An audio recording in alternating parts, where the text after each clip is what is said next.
حضرات سيدة السادة، حضرات ممثلي وسائل الإعلام، بداية أود أن أشيد بنجاح أشغال هذه الدورة وباعتماد الإعلان المشترك الذي يعد خارطة الطريق مستقبلية للتعاون ومحطة أساسية لبناء شراكة استراتيجية تستجيب لتطلعات قائدي المملكتين المغربية والبلجيكية صاحب جلالة الملك محمد السادس نصره الله وجلالة الملك فيليب.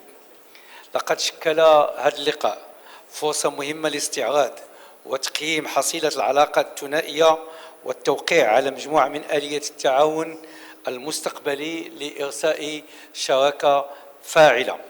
وإذ أنوه بمستوى التعاون المتميز بين البلدين في مجالات عدة مثل الطاقات المتجددة والنقل والصناعات الفلاحية، فإنني أؤكد أن هذا التعاون سيسمح للبلدين بلعب دور ريادي في محيطهما الأور المتوسطي والأور الإفريقي، خاصة وأن بلدنا يعد قطبا مهما للتجارة والاستثمار بالنسبة للشركات الأوروبية والبلجيكية خصوصا في إفريقيا.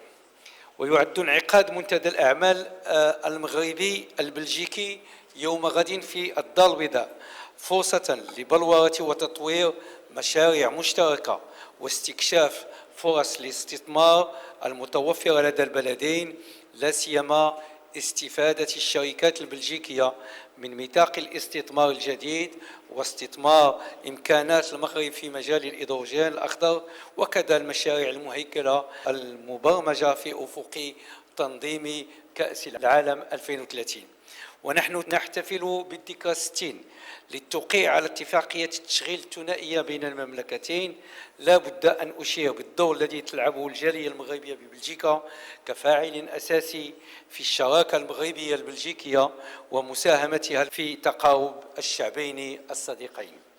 وقد أظهرت هذه الدورة تقارب وجهات النظر والمواقف في العديد من القضايا الدولية والجهوية ذات الاهتمام المشترك، وشكلت مناسبة للتأكيد على مواصلة التزامنا بدور المملكتين المغربية والبلجيكية البناء والاستباق للمساهمة في حل تلك القضايا. وفي هذا الإطار نثمن موقف بلجيكا بخصوص قضية الصحراء المغربية الداعم للمبادرة المغربية للحكم الذاتي التي طرحها المغرب سنة 2007 باعتبارها الأساس أكثر جدية وواقعية وذات مصداقية لحل هذا النزاع المفتعل. وبذلك يشيد المغرب باصطفاف بلجيكا إلى جانب مجموعة من الدول الأوروبية التي عبرت عن دعمها الصريح لمبادرة الحكم الذاتي ومساندتها لمجهودات بلادنا لحل قضية الصحراء المغربية. كما أشيد مساندة المملكة البلجيكية للمبادرة الدولية الأطلسية التي أطلقها صاحب جلالة الملك محمد السادس نصره الله، واللي كتهدف بالأساس إلى تقوية الاندماج الإقليمي وكذا تشجيع الحوار والتعاون والتنسيق بين دول المنطقة الإفريقية الأطلسية، لا سيما مع تفعيل المشروع ديال أنبوب الغاز مع نيجيريا أي المغرب، والذي سيزود أوروبا مرورا ب 13 دولة إفريقية.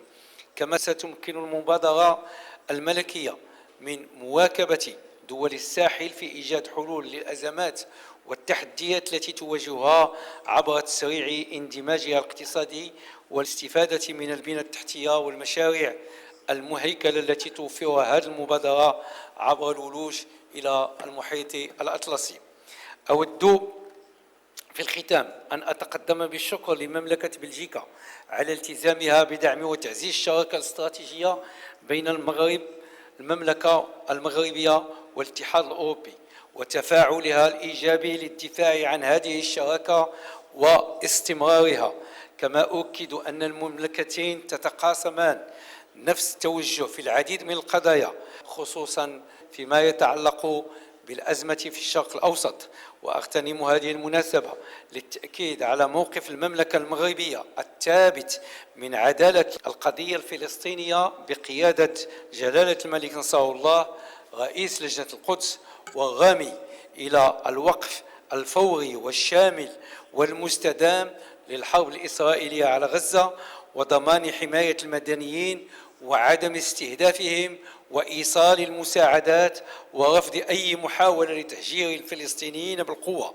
كما تؤكد المملكة على ضرورة إطلاق عملية سلام حقيقية تؤدي إلى حل الدولتين وإقامة دولة فلسطينية مستقلة على حدود يونيو 1967 وعاصمتها القدس الشرقية تعيش جنبا إلى جنب مع دولة إسرائيل بما يضمن الأمن والاستقرار لجميع شعوب المنطقة. وشكرا لكم.